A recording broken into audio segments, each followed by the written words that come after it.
Neurologist అవ్వాలంటే ఏం చదవాలి? ఒక న్యూరాలజిస్ట్ అయిన తర్వాత న్యూరాలజిస్ట్గా తను తరచుగా చూసే జబ్బులు ఏమేమిటి? అందరికీ నమస్కారం. Welcome to my YouTube channel doctor Srinivas ఆరోగ్య వరల్డ్. నేను doctor Srinivas, neuro physician, Rajahmundry, Andhra Pradesh, India. ఈరోజు మన వీడియోలో రెండు విషయాలు డిస్కస్ చేద్దాం.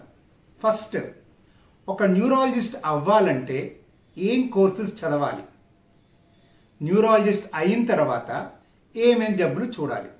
సో ఈ రెండు ప్రశ్నలకి సమాధానమే ఈ వీడియో. సో ఫస్ట్, న్యూరాలజిస్ట్ అవ్వాలంటే ఏం చదవాలి? ఒక న్యూరాలజిస్ట్ అవ్వాలంటే ఫస్ట్ ఎంబీబీఎస్ 5 సంవత్సరాలు, తర్వాత ఎండి జనరల్ మెడిసిన్ 3 సంవత్సరాలు, తర్వాత డిఎం న్యూరాలజీ ఇంకో 3 సంవత్సరాలు చదవాలి. అంటే ఒక న్యూరాలజీ స్పెషలైజ్ చేసి న్యూరాలజిస్ట్ అవుటకు మొత్తం 11 సంవత్సరాలు చదవాల్సి ఉంటుంది. అప్పుడే తను ఒక neuro physician, super specialist doctor అవ్వగలరు. సరే, మన రెండో ప్రశ్న, ఒక న్యూరాలజిస్ట్ అయిన తర్వాత న్యూరాలజిస్ట్గా తను తరచుగా చూసే జబ్బులు ఏమేమిటి?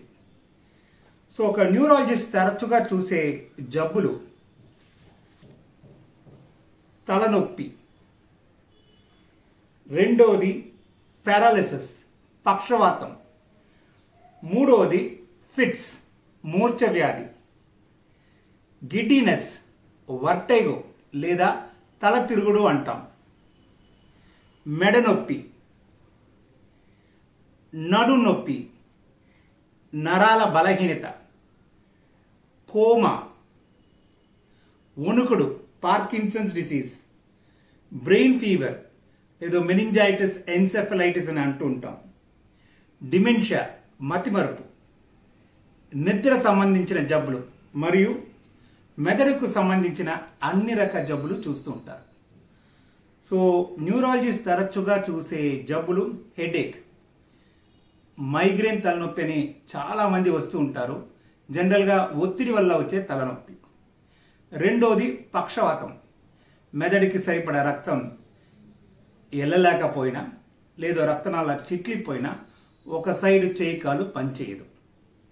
మూర్ఛ వ్యాధి, ఇది మెదడు ఉద్రేకత చెందుతున్న వల్ల వచ్చే ఒక జబ్బు.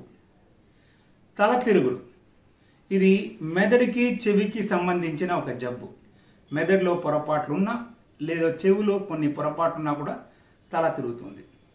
సో ఇది మెదడు సంబంధించిన జబ్బా లేదా చెవు సంబంధించిన జబ్బా అని ఎంఆర్ఐ స్కాన్ తీస్తే మనకి క్లియర్గా తెలుస్తుంది.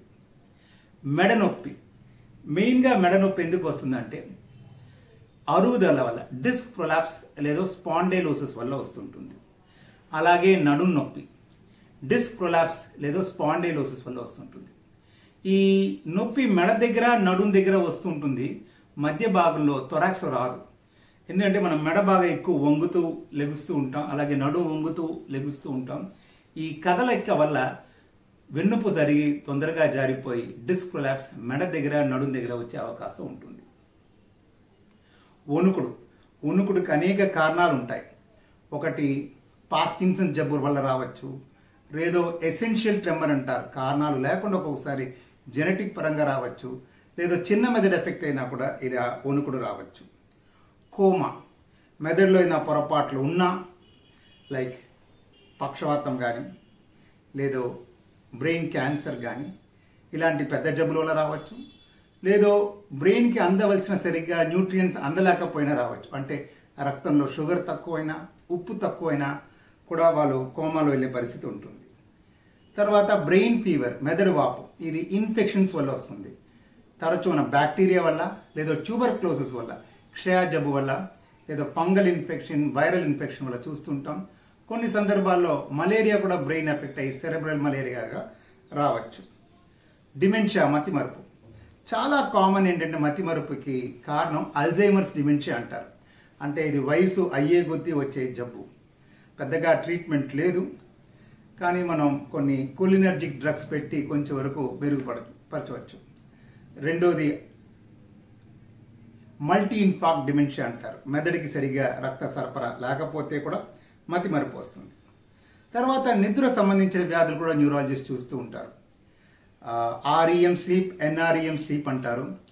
మన డ్రీమ్స్, కళలు ఈ ఆర్ఈఎం స్లీప్లో వస్తుంది. దానివల్ల కొన్ని ఇబ్బందులు కూడా రావచ్చు. కొందరికైతే నిద్రే పట్టదు, దాన్ని ఇన్సోమియా అంటారు. కొందరికి నిద్ర పడుతూనే ఉంటుంది, ఎక్సెసివ్ డే టైమ్ స్లీపీనెస్ లేదా నార్కోలెప్సీ అంటారు. సో ఇలాంటి సమస్యలు కూడా న్యూరాలజిస్ట్ చూస్తూ ఉంటారు. చెప్పకపోతే అన్ని రకాల బ్రెయిన్ సమస్యలు న్యూరాలజిస్ట్ చూస్తూ ఉంటారు. సో ఇవి మేము కామన్గా చూసే జబ్బులు. ఈ వీడియో మీకు ఎంతో ఉపయోగకరంగా ఉందని నేను ఆశిస్తున్నాను. ఇది మీకు ఉపయోగకరంగా అనిపిస్తే లైక్ చేయండి, షేర్ చేయండి, సబ్స్క్రైబ్ చేయండి. నలుగురికి ఉపయోగపడేటట్టు మీరు నన్ను ప్రోత్సహించండి. Doctor Srinivas, neuro physician. Thank you. నమస్కారం.